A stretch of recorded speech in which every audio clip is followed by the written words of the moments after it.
Buenas tardes, compañeros. Bueno, yo les voy a presentar sobre las herramientas de calidad. Este tema va centrado a diferentes métodos o instrumentos que nosotros podemos utilizar para evaluar la calidad por ejemplo, sistemas de calidad que ya vamos a ver en ejemplos de las diferentes herramientas.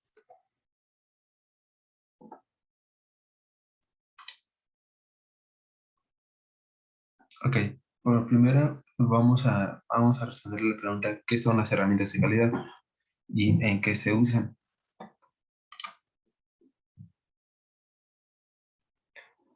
Como aquí se ve, las herramientas de calidad son mecanismos útiles para definir, medir y analizar y proponer soluciones a problemas que interfieren en el rendimiento o resultado de las empresas. Estas se utilizan hasta, incluso se utilizan para monitorear todo esto de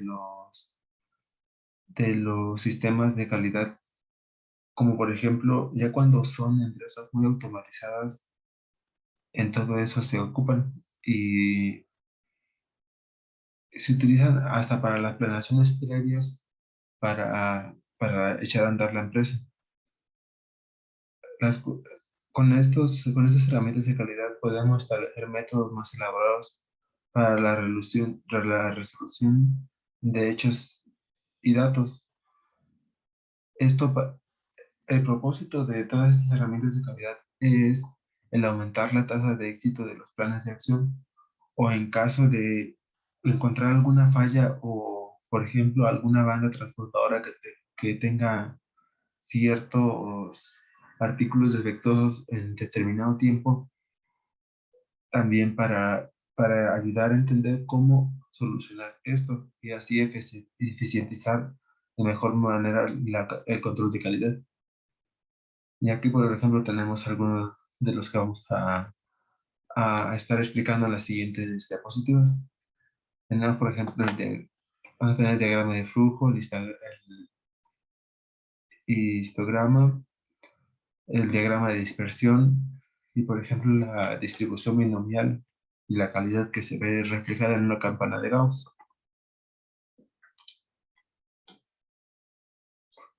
Ok, las 8 principales, bueno, algunos toman como si fueran 7, pero en realidad para esta ocasión vamos a analizar 8, que van a ser las principales herramientas de calidad que se utilizan mayormente. En estas están, por ejemplo, las hojas de control, el histograma, el diagrama de Pareto, los diagramas de causa y efecto que tienen esta como forma extraña.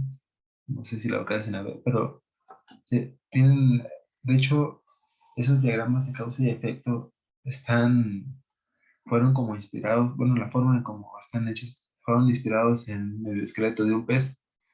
También vamos a tener las planillas de inspección, los gráficos de control, los diagramas de flujo que también podemos interpretarlos como modelo. Bueno, por ejemplo, los modelos fisio- fisiológicos que vemos, por ejemplo, este es un ejemplo de eso. En una máquina, por ejemplo, para hacer una hemodiálisis, eso ahí se ve un diagrama de flujo que va mayormente orientado a un modelo fisiológico. Y por último vamos a tener los diagramas de dispersión. Bueno, ok. Empezando con el primero tenemos a las hojas de control de calidad. Estas sirven para reunir y clasificar la información según determinadas categorías.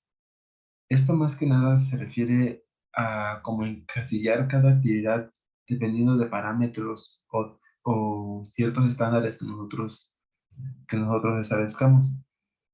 Una vez establecido el fenómeno que se requiere estudiar, se identifican las categorías que lo caracterizan, y esto va a ir reflejado en la hoja. Esto también se ve reflejado como si estuviéramos viendo una tabla de frecuencias, porque esta tabla de frecuencias, el llenado de esta hoja de control con los aspectos que nosotros queremos ver en determinado experimento o fenómeno, va a estar, ¿cómo se dice? Va a estar reflejado en una frecuencia en base a lo que nosotros observamos, de cuántas veces se repite determinado hecho o cuántas veces pasa determinada cosa. Esto lo esencial para lo que se utiliza es para reflejar la verdad y tener una certeza de cómo vemos los objetos y estar seguros de la cantidad de ellos que pasan en determinado tiempo.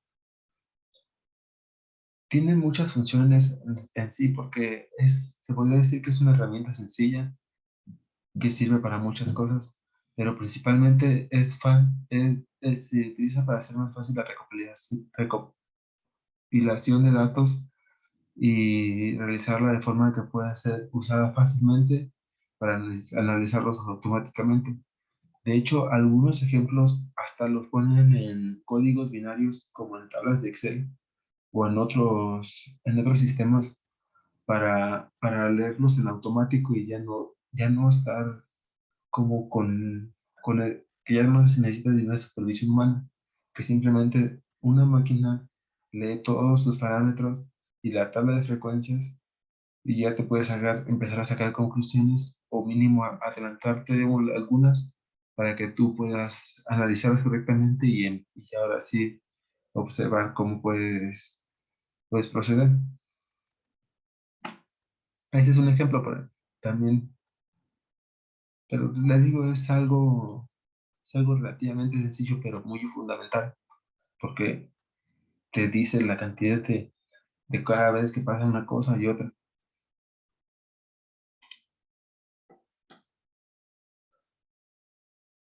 Como funciones de estas hojas de control de calidad tenemos la distribución de variaciones de variables de artículos producidos. Por ejemplo, estos son como los estándares que nosotros, o características que nosotros buscamos. Tal es el ejemplo del peso, el volumen, la longitud, la clase o la calidad. Esto ya, estos parámetros ya van dice, muy enfocados a lo que de verdad nosotros buscamos. Aquí también se puede utilizar para ver la clasificación de artículos defectuosos o en sí más precisamente la cantidad de artículos defectuosos que nosotros vemos en determinado tiempo y así poder localizar los defectos en piezas. Por ejemplo, cuando vemos una pieza que después va a componer una pieza más grande, vamos a poner como un ejemplo, un coche o un carro. En una línea transportadora, cuando un motor sale mal, pues obviamente el carro va a estar mal. Entonces, para esto sirve para localizar desde dónde empieza el problema y qué frecuencia tiene. También el por qué es la causa de los efectos. Por ejemplo, siguiendo con el ejemplo del motor, el por qué, en qué va a derivar que una pieza del motor que no esté bien, que va a causar después cuando el coche ya está armado y resulte que no arranque, por ejemplo. Y también tenemos, por ejemplo, la verificación de chequeo o tareas de mantenimiento. Esto es como más rutinario y va enfocado a chequeos de rutina para ver el correcto funcionamiento y cuántos objetos o artículos defectuosos tenemos en determinada cadena de sucesos. Como segunda herramienta de calidad tenemos el histograma, que como vemos es esa típica tabla que muchas veces no nos detenemos a pensar en cómo funciona y qué es lo que nos da, qué es lo que nos revela para nosotros empezar a sacar conclusiones. Ok. El histograma es un gráfico de barras vertical que representa la distribución de frecuencias de un conjunto de datos. Esta sirve para, este histograma es más que nada ayuda visualmente a distinguir un número amplio de datos para poder así verlo sí, con mayor facilidad, porque ya se supone que ya está organizado. Y de hecho con este histograma se ve, por ejemplo, la campana de Gauss cuando estábamos viendo la distribución binomial. Por ejemplo, la campana de Gauss se ve reflejada en este tipo de histogramas y por eso son muy útiles, porque nos ayudan a trazar esa curva que nos indica cómo se van comportando ciertos objetos o parámetros a lo largo del tiempo o en determinada cantidad de artículos. Esto ya una vez observando el histograma, podemos tomar decisiones en base a lo que nosotros vemos, por lo cual es un medio muy eficaz para transmitir a otras personas información sobre el proceso de forma precisa y que ellos lo comprendan. Es como una herramienta para lo que se las gráficas, para poder apreciar la información de una manera más fácil y que las personas entiendan más a lo que nos referimos. También, bueno, aparte de lo antes dicho, otra utilidad es la comparación de resultados de un proceso con las especificaciones establecidas anteriormente. Esto sirve para, por ejemplo, para, para cuando tenemos por ejemplo, siguiendo con lo del control de calidad, cuando hacemos un cambio en una cosa y después lo comparamos con cómo estaba cuando no habíamos cambiado nada, se va a ver muy reflejado en este tipo de gráficas. Entonces también lo vamos a poder ver muy fácilmente a simple vista y ahora sí que vamos a ver fácilmente cómo se comporta y cómo vamos a proceder si el cambio que hicimos es, es de verdad beneficioso o no nos beneficia. Entonces también para eso sirven.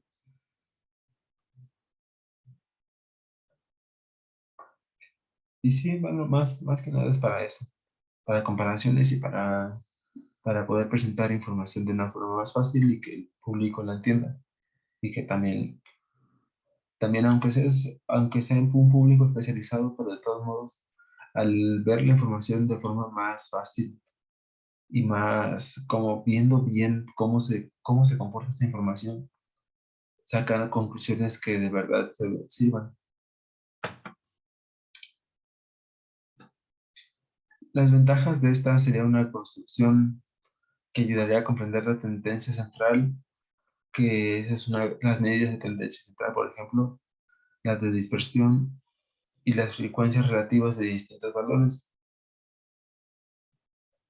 Y esto nos ayuda, por ejemplo, cuando son una gran cantidad de datos, porque nos permite compactarlos en una sola gráfica para verlos de una forma sencilla y ya no tener como datos sueltos. Y ya así podamos distribuirlos o darlos a entender más fácilmente. Entre sus utilidades tenemos, por ejemplo, que es un medio eficaz para transmitir a otras personas información, como antes ya lo había dicho, que permite la comparación de los resultados de un proceso, como ese cambio que, en un ejemplo que habíamos dicho de cambiar algo en una cinta transportadora, por ejemplo, o una línea de ensamblaje, que por ejemplo antes presentaba algunos efectos y ya después lo cambiamos para que nosotros, para que nosotros queremos que ya no suceda esos efectos. Entonces comparamos si efectivamente logramos nuestro cometido y esto se va a ver reflejado en una gráfica.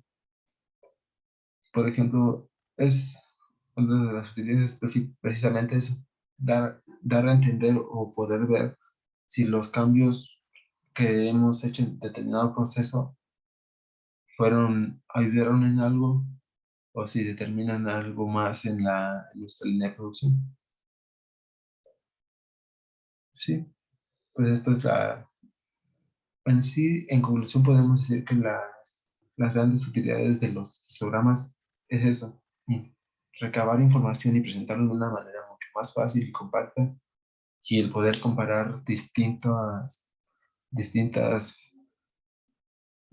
situaciones de un mismo número de objetos haciendo un pequeño cambio y viendo cómo se comporta ese cambio y en determinado número de artículos y si efectivamente lo que nosotros nos propusimos fue verdadero. Ok, ya después tenemos, por ejemplo, el diagrama de Pareto. Esta es otra de las, esta es otra de las herramientas. Esta es una gráfica que organiza valores, los cuales están separados por barras y organizados de menor a mayor, como se ve aquí en este ejemplo. Empezamos del mayor y terminamos en el menor. Esta gráfica nos permite asignar un orden de prioridades para tomar decisiones en la organización y determinar cuáles son los problemas más graves que deben resolver primero. Esto nos ayuda, por ejemplo, siguiendo con el ejemplo de automatización y de eso de automotriz. Si tenemos que en un coche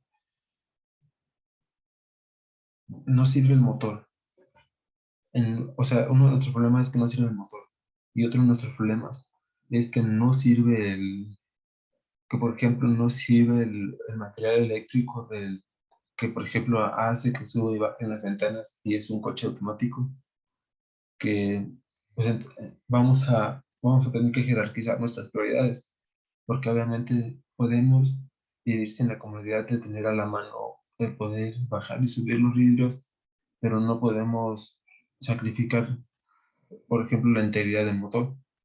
O sea, creo que más o menos entender esa como balance o jerarquización que se tiene que dar para tomar una decisión de qué punto bueno o malo tenemos que ahondar primero o abarcar primero. En sí, su finalidad es hacer visibles los problemas a los que nos afectan para alcanzar los objetivos o un determinado producto final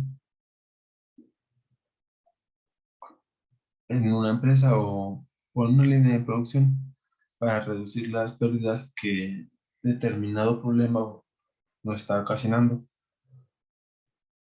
Bueno, por ejemplo, aquí en esta gráfica que es tan rara, pero dice fabricación, materia prima, transporte, instalaciones u otros. Aquí, por ejemplo, observamos que la fabricación es ahora sí el problema más grande y por eso va el más a la izquierda. Después tenemos la materia prima que quizá, por ejemplo, se les acabe muy rápido la materia prima o está ser defectuosa.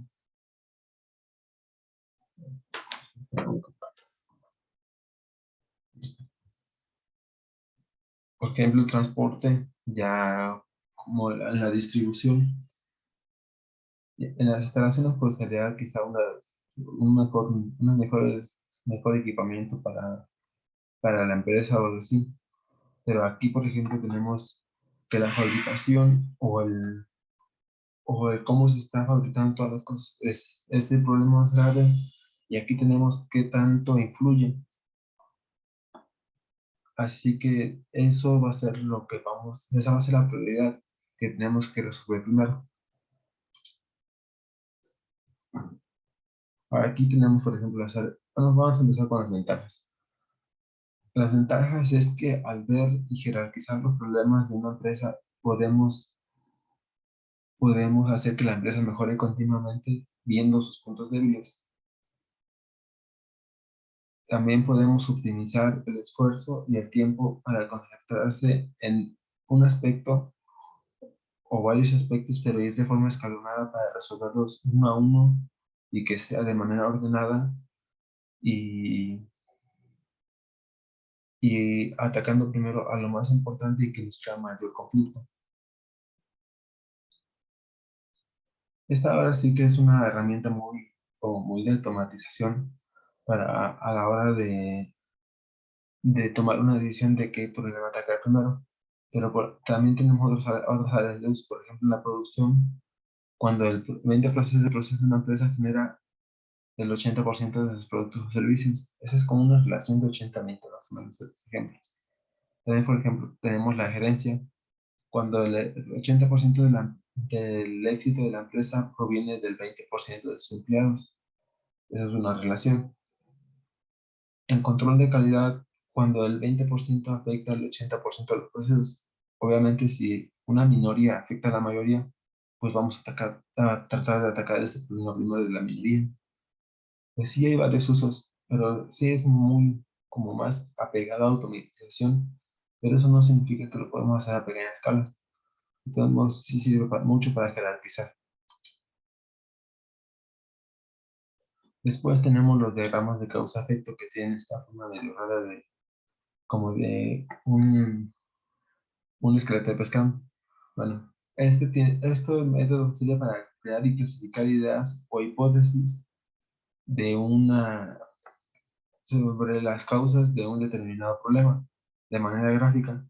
Por ejemplo, para aquí darnos cuenta de qué es lo que está causando el problema, de verlo más fácilmente. Aquí, por ejemplo, en este tenemos que una de las causas podría ser el ambiente y los métodos, la administración, las personas, la maquinaria o incluso los materiales, y que el conjunto de todas estas causas nos lleva a nuestro problema. Y así podemos ver qué tan probable o qué tanto afecta una causa al problema. O, o podríamos utilizarla ya sabiendo cuáles son los problemas, o nosotros podemos utilizar como método de hipótesis para poner, por ejemplo, nuestras sospechas. Supongamos que estas son sospechas y que necesitamos saber cuál es la principal, cuál es la que de verdad afecta a nuestra línea de producción. Entonces, este es como un método de hipótesis o de comparación. Estos diagramas ayudan a la objetividad, pues porque no son un método cuantitativo, entonces no es como las hojas de frecuencia que antes habíamos visto, que es verlo directamente y analizarlo. Aquí es más a la hipótesis y ponerte en el lugar de qué es lo que de verdad está causando un problema. Esto en sí no solamente, o sea, lo ha centrado mucho en las herramientas de calidad, pero no solo eso, porque nos ayuda en muchas otras áreas. Por ejemplo, podríamos hacer un plan de estudio. Por ejemplo, el qué es lo que, las causas que no entienden que algunos alumnos aprendan en tiempos de virtualidad. Por ejemplo, aquí podríamos tener que se distraigan, que los métodos quizás son incorrectos o que de verdad faltan ganas de aprender. Pero ese sería un ejemplo de hipótesis que nosotros creemos que genera nuestro problema.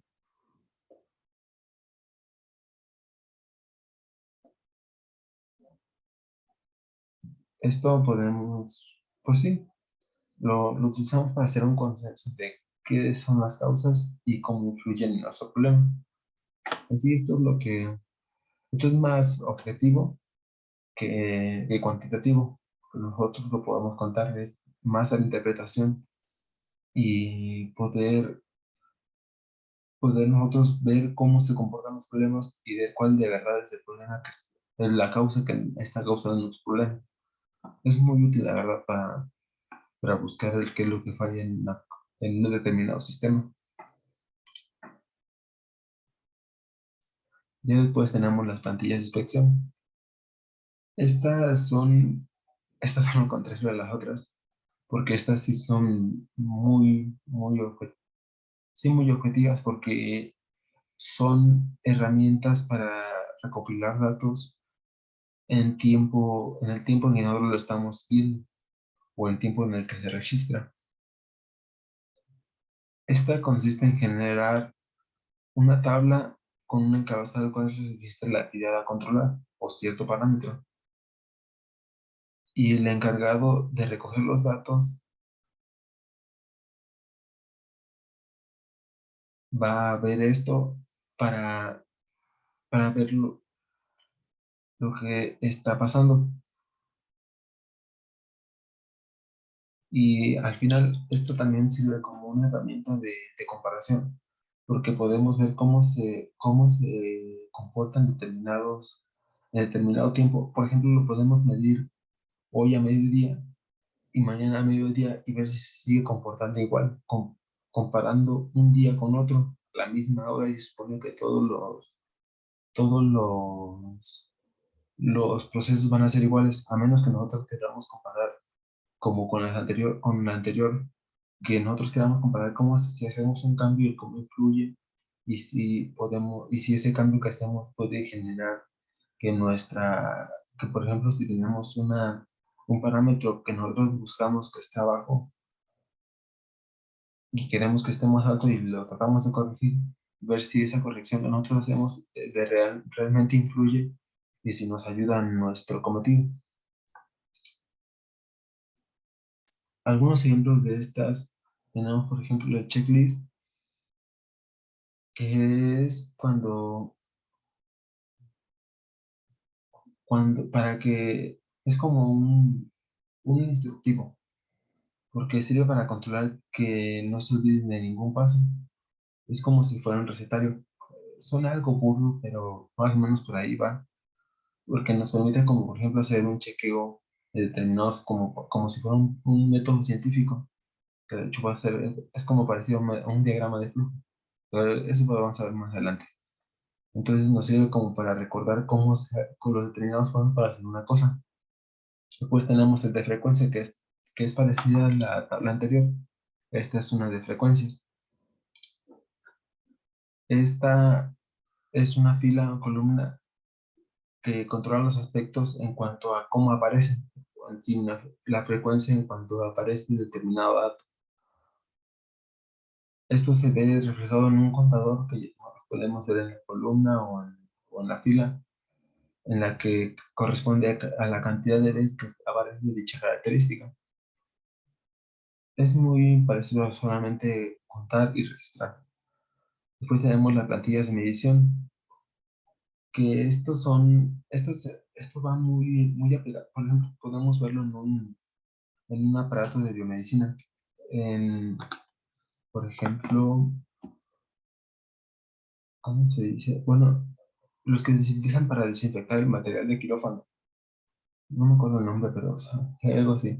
Por ejemplo, ¿qué cantidad de las sustancias que nosotros requerimos para poder desinfectarlos? Y la esterilizadora. Y para esterilizar estos materiales de quirófano se necesita para hacerlo correctamente.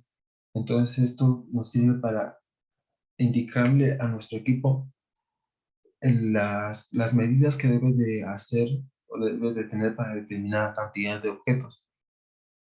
Entonces sí, este es como más tirado a equipos autónomos que nosotros solamente llevamos nuestras cosas y deben darnos cantidades exactas de sustancias o de otras cosas que nosotros, dependiendo del área a lo que vamos dirigidos.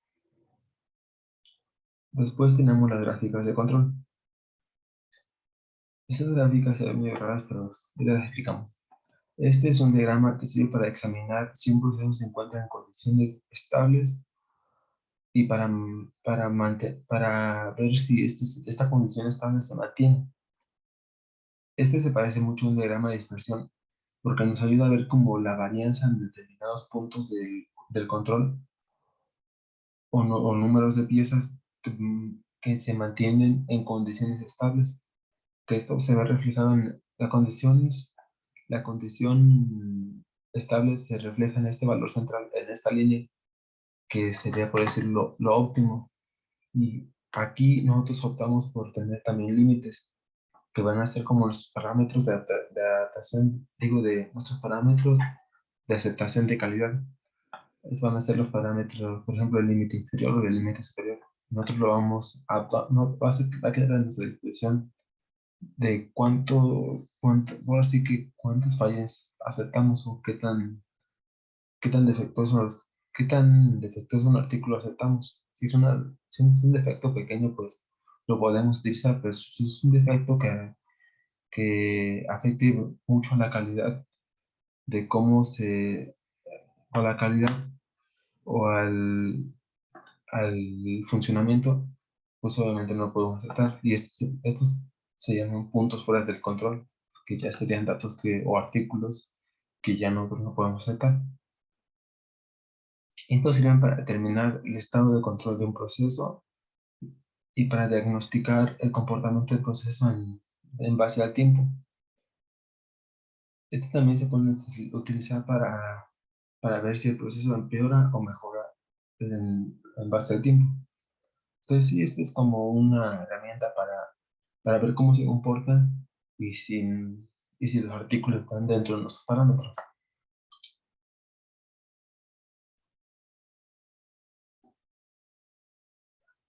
La interpretación de esta gráfica podemos decir que si es un proceso estable, cuando las únicas causas de variación presentes son las de tipo aleatorio, que ya serían como determinados, como, pues así que variables que nosotros no podemos controlar, que ya son errores naturales, pero que nosotros buscamos que ya no se repitan tanto. Pues sí, esto lo puse como un ejemplo y por si lo quieren leer, pero así con la imagen anterior ya más o menos que explique cómo se comporta y cómo debe de ser interpretado este tipo de gráficas. Después tenemos los diagramas de flujo. Estos ahora sí son los que representan una esquematización gráfica de un algoritmo o de, por ejemplo, los sistemas fisiológicos, que van como lo que causa y lo que antecede y lo que causa. Así más o menos. Este muestra gráficamente los pasos o procesos a seguir para alcanzar la solución de un problema, ¿sí? Para ver qué es lo que debemos hacer para solucionar el problema. Y si este diagrama de flujo está completo y correcto, debe ser simple y directo para que nosotros podamos interpretarlo de una buena manera y que este diagrama de flujo pueda solucionar nuestro problema. Su importancia es muy importante porque nos facilita la manera de representar visualmente el flujo de datos por medio de un sistema de información. Esto es, pues así que facilitar la comprensión de datos. Por ejemplo, aquí tenemos una pizza y podemos hacer un diagrama de flujo.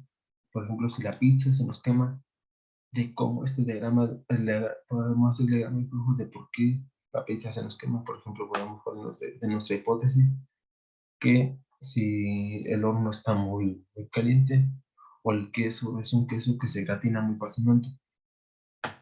Por ejemplo, siguiendo con lo de estudios, tenemos este diagrama de flujos que dice, aquí planeamos nuestro inicio. El siguiente paso es estudiar.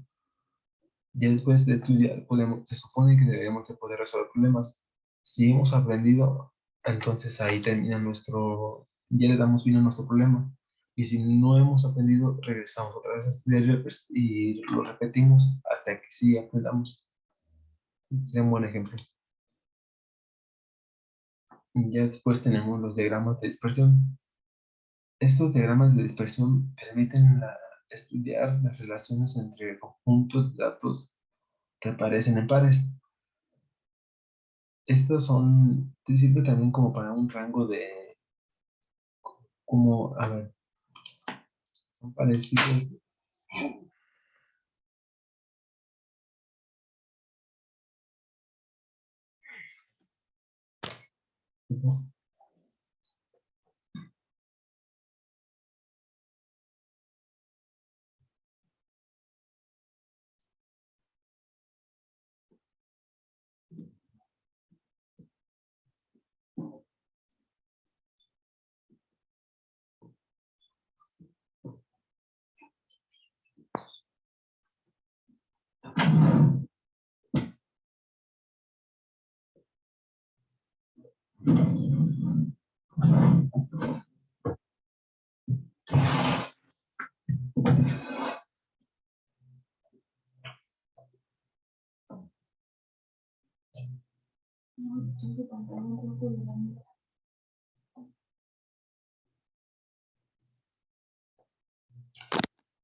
Sí, se parecen específicamente esto de las gráficas de control. Esto podría ser un ejemplo de la otra forma de interpretar o de graficar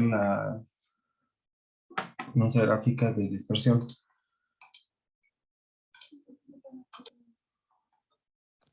Es un micrófono.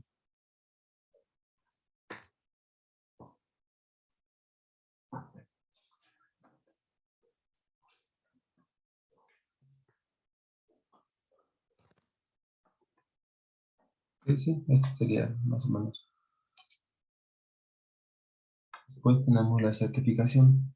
Este es un sistema de muestreo probabilístico, donde nosotros tomamos, a nuestra población la separamos en segmentos exclusivos que sean homogéneos, o sea, estratos.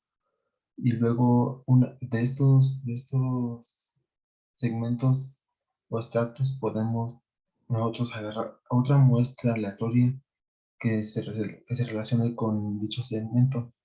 Por ejemplo, tenemos en un estudio, esperamos encontrar el comportamiento muy diferente entre hombres y mujeres. Nosotros podríamos definir nuestros dos estratos, que serán los hombres y mujeres, partiéndolos de acuerdo al sexo. Y si la selección de estos estratos es correcta, podríamos ver que los hombres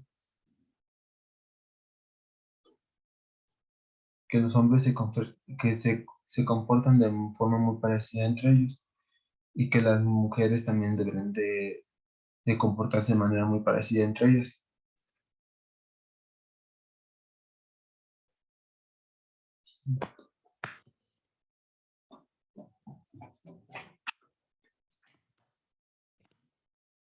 Y que los hombres y mujeres pues mostrarían comportamientos diferentes entre sí. Sí, es parecido. Sí, es como ver las diferencias de cómo se comportan nuestros estratos que nosotros elegimos. Entonces sí, si la anterior condición se cumple, el uso del muestreo aleatorio estratificado reduce nuestro error muestral respecto al muestreo aleatorio convencional, mejorando la precisión de nuestros productos y resultados. Esto es como tomar una muestra de la muestra y ver si esto es cierto, cómo se comporta. Y después tenemos el CEP. El CEP es el Centro de Estudios Públicos, el cual es una fundación privada sin fines de lucro académico, que su finalidad es el estudio y producción de conocimientos en temas de interés público. Esta institución fue fundada en 1980 y es más que nada se encarga para la difusión de los valores y principios e instituciones que son fundamentales para una sociedad libre y democrática. Esto lo podemos ver como, por ejemplo, en la estratificación social de determinar cómo se comporta la sociedad en determinadas cantidades o muestras que nosotros tenemos de nuestros datos. La historia del C, pues en sí es esto, es una unidad que nos ayuda a comprender.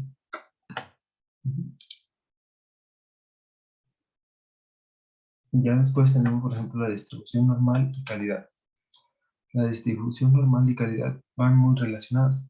Y yo lo que encontré es, por ejemplo, con una distribución binomial se emplea en la calidad cuando se requiere muestrear una población muy grande. Por ejemplo, una cadena de producción de papitas. Ahí es una cantidad muy grande de datos y nosotros necesitamos mostrarlo, donde apenas representará nuestra fracción de artículos efectivos en la población. Y en esa aplicación se puede representar el número de artículos disconformes encontrados en una muestra aleatoria N. Esto se puede ver en una gráfica de una campana de Gauss, de cómo se comportan. Y de hecho para esto utilizamos nuestra tabla Z de ver cómo se comporta cómo se comportan. Ujú. Pero este sí les digo, va muy relacionado porque es grandes cantidades de objetos y nos permite analizar grandes cantidades de objetos y ver dónde se concentran más partículas defectuosas en determinadas muestras. Después tenemos el desarrollo de la fórmula para límites de control. Y esto, bueno, los límites de control, pues es como los límites superiores e inferiores de los diagramas antes vistos, donde teníamos un límite, justamente es la fórmula para calcular ese límite que nosotros podemos aceptar, es el límite de cantidad. Es, por ejemplo, está nuestro límite superior y está nuestro límite inferior y nuestra línea central, que sería como lo idóneo o lo que nosotros estamos buscando que se cumpla. Entonces, sí, bueno, y la fórmula para calcular esto sería así. El límite superior sería con esto. Ya determinando, bueno, viendo cuántos errores estándar nosotros aceptamos y cuál es nuestra media. Y ya podemos sustituir esto y ver cuál va a ser nuestro límite y que nos va a dar un rango de qué es lo que nosotros sí podemos aceptar.